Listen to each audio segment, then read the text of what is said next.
Dans la vidéo d'aujourd'hui, on va parler d'une personne exceptionnelle, Philippe Croizon.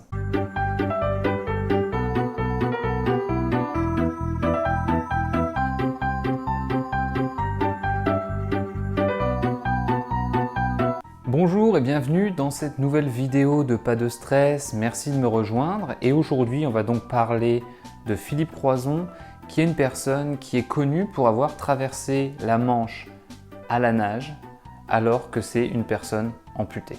Alors je vous rassure, le fait d'avoir un drapeau de la France sur ma guitare, c'est pas une chose que je fais toujours, c'est juste parce que là c'est l'Euro de football et donc il faut se montrer patriote. J'ai lu son livre et je trouve que son histoire est vraiment très inspirante, très motivante et peut nous permettre d'apprendre tout un tas de choses bien sur notre façon de raisonner, sur notre façon d'être et ça peut nous aider à nous développer. Donc je voulais partager quelques points avec vous dans cette vidéo. Alors Philippe Croizon, il n'est pas né sans membres, hein. Il y a des gens qui ont cette malformation de naissance. Lui, il a été amputé des 4 membres suite à un accident à l'âge de 26 ans, donc en pleine force de l'âge. Il travaillait sur le toit de sa maison et il a été électrocuté. Donc il démontait une antenne et l'antenne a touché une ligne électrique et donc il a été complètement électrocuté. Il est même passé tout près de la mort puisque la première décharge lui a provoqué un arrêt cardiaque, il était complètement inconscient et la deuxième décharge l'a réanimé. Donc c'est un petit peu l'effet d'un défibrillateur qui fait que voilà, la deuxième décharge électrique a fait repartir son cœur. Donc c'est une situation terrible que je ne veux pas imaginer puisqu'il était en fait sur une échelle et que bien il était en train de brûler tout simplement sous les yeux de ses amis, de sa femme et de son fils. Donc une situation vraiment terrible, inimaginable. Donc Philippe a passé 3 mois à l'hôpital et donc on voit dans son bouquin qu'il y a différentes phases qui se sont enchaînées. Donc au début, forcément, il y avait une phase où il était complètement inconscient, où il se souvient presque plus de rien, mais une phase de souffrance, de douleur. Il y a eu plus de 100 heures d'opération sous anesthésie, et donc on peut imaginer, quelqu'un qui s'est déjà brûlé le bout du doigt peut imaginer ou essayer d'imaginer la souffrance d'avoir vraiment des brûlures partout sur le corps. Donc ça doit être vraiment terrible, et il a énormément souffert à l'hôpital. Passer cette phase un petit peu de souffrance et puis le fait d'être drogué par les médicaments, il y a eu une phase tout à fait compréhensive de dépression. Parce qu'en plus, ce qu'il faut bien comprendre, c'est qu'il n'a pas perdu ses 4 membres d'un coup. C'est pas j'ai mon accident, je suis drogué, je me réveille, j'ai 4 membres en moins. Mais ils lui ont enlevé au fur et à mesure, je crois d'abord 2 membres, ensuite un, je ne sais plus, mais en tout cas, ils lui ont, et c'est ce qu'il explique dans le livre, ils lui ont enlevé ses membres au fur et à mesure, ce qui émotionnellement doit être très difficile.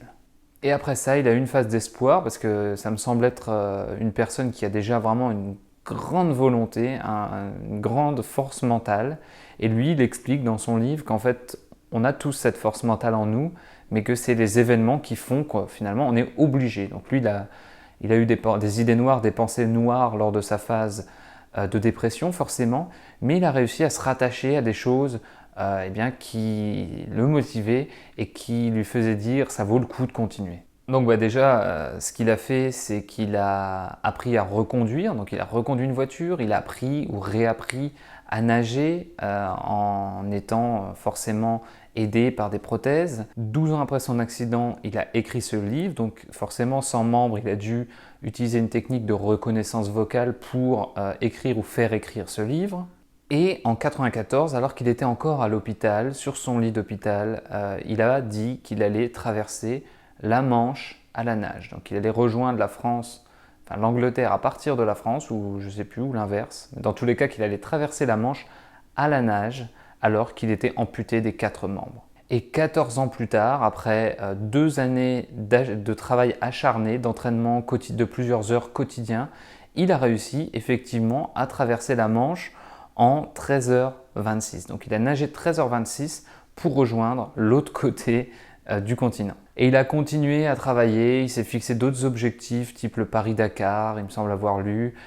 Il a aussi rejoint les 5 continents à la nage en 2012 et il s'est battu pour avoir toujours un objectif lui permettant d'avancer. Et ce qui est intéressant, c'est que notre ami Philippe Croizon, c'est pas le seul. Il y a d'autres cas comme lui, d'autres personnes qui ont fait des choses formidables alors qu'elles ont été touchées par un grand malheur. Il y a par exemple Guy Amalfitano qui a perdu une jambe à l'âge de 18 ans et qui a fait un Tour de France à béquille. Il a parcouru 5500 km en 175 jours en béquille en 2013. Il y a Erik Weihenmayer qui a perdu la vue à 13 ans et qui, en 2001, a gravi l'Everest, donc 8848 mètres.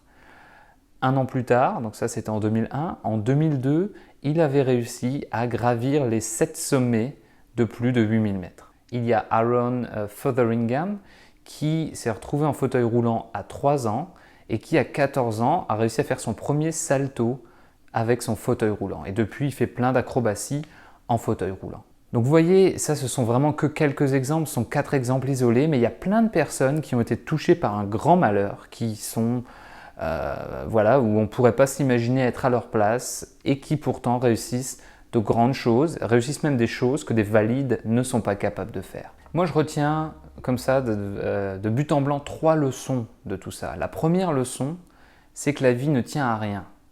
Philippe Croizon, il avait 26 ans, il était en pleine force de l'âge, jeune, en forme, il était heureux, il venait d'acheter une maison, il avait un enfant, une femme, tout allait bien pour lui. Et en vraiment une fraction de seconde, sa vie a basculé et il s'est retrouvé dans une situation catastrophique. Donc c'est la première chose qui me vient en tête, c'est vraiment prendre conscience du fait qu'on a de la chance et que notre vie ne tient à rien, donc il faut en profiter tant qu'on peut. On peut, sans rentrer dans les idées noires, au moment où vous regardez cette vidéo, il est possible que j'ai eu un accident de voiture ou qu'il se soit passé quelque chose.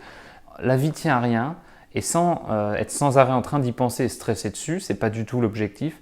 Il faut en être conscient et éviter de se prendre la tête, de s'énerver pour des broutilles et essayer de vivre chaque jour comme si c'était le dernier. La deuxième chose qui me vient à l'esprit quand je vois ces histoires, c'est que l'homme a quand même de grandes capacités pour rebondir. Parce qu'aucune des personnes que j'ai citées précédemment n'est née comme ça. Donc je pense que c'est encore pire de devenir aveugle, de devenir amputé, de devenir quelqu'un qui est en fauteuil roulant, même si Aaron, lui, il avait 3 ans. Mais donc ce sont des personnes qui ont subi ça à un âge adulte et qui ont réussi à se lancer des défis et à rebondir après cette catastrophe. Donc si vous avez des peurs ou des angoisses, dites-vous que quel que soit ce qui vous arrive, on est fait comme ça, l'espèce humaine est faite comme ça, vous aurez la capacité de rebondir. Quoi qu'il vous arrive, vous rebondirez. Ça ne sera pas facile forcément, mais vous arriverez à rebondir et à vous donner des défis. Donc ne stressez pas, essayez de ne pas avoir peur qu'il vous arrive des choses graves. Et enfin, dites-vous qu'on a tous à notre disposition toutes les ressources nécessaires pour atteindre nos rêves.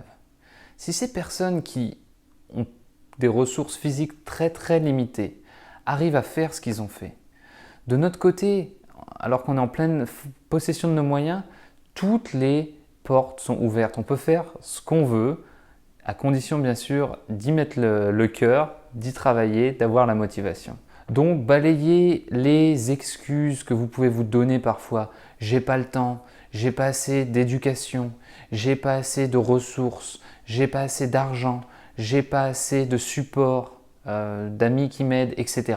Balayez tout ça de la main.